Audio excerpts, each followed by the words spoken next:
செய்கிற இந்த ஆராதனை அது விளையாட்டான காரியம் இல்ல.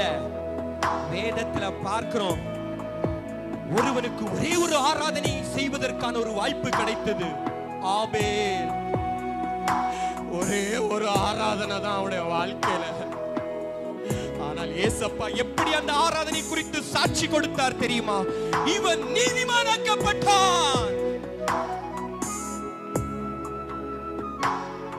ஒரே ஒரு செய்தி கொடுக்கதான் ஸ்தேவானுக்கு வாய்ப்பு கிடைத்தது. அந்த செய்தியின் முடிவில் அவனுக்காக வானம் திறக்கப்பட்டது.